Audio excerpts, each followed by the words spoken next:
आणि ही पौर्णिमा जगभरात म्हणजे पूर्ण सगळीकडे देशात विदेशात ही पौर्णिमा म्हणजे खूप थाटामाटात आणि खूप याच्यात जल्लोषात साजरी केली जाते।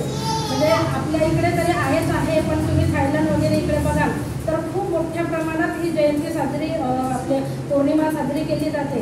तर याला तसंच कारण आहे, कारण ह्या जयंतीला बुद्ध जयंतीला अशा महत्त्वाच्या 3 घटना घडलेल्या आहेत।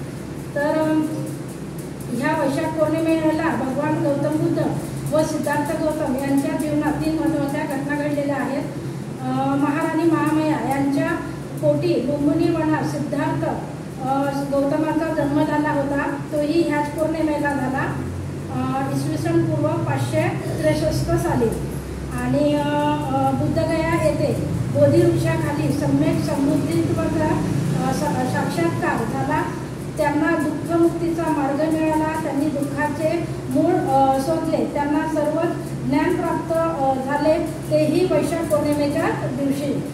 समृद्धी प्राप्त झाल्यानंतर सत्य दुःख मुक्तीचे ज्ञान प्राप्त झाले, दुःखातून मुक्त करणार धम्मोपदेश दिला असे ते सम्यक समृद्ध यांनी भारतातील वर्णव्यवस्था उच्च नीचतेचा देवदेविकांच्या आत्म्यांचा गुलामीच्या विरुद्ध क्रांतीचे सिंहगर्जना पुण्यभूमीवर प्रथमच केले।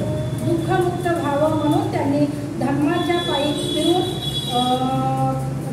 पायी फिरून प्रसार वयाच्या 80 वर्षापर्यंत केला। सम्यक समृद्धाचे कुशीनगरच्या शालोना जोडवृक्षामध्ये त्यांचे महापरिनिर्वाण झाले, तोही दिवस म्हणजे वैशाख पौर्णिमेचा हो। अशा ह्या महत्त्वाच्या 3 घटना घडल्या आहेत, म्हणून ह्या पौर्णिमेला अत्यंत महत्त्वाचे स्थान आहे। असे हे 3 महत्त्व या पौर्णिमेच्या दिवशी खूप छान म्हणजे महत्त्वाच्या घटना घडल्यात, म्हणून ह्या पौर्णिमेला खूप महत्त्वाचे स्थान आहे।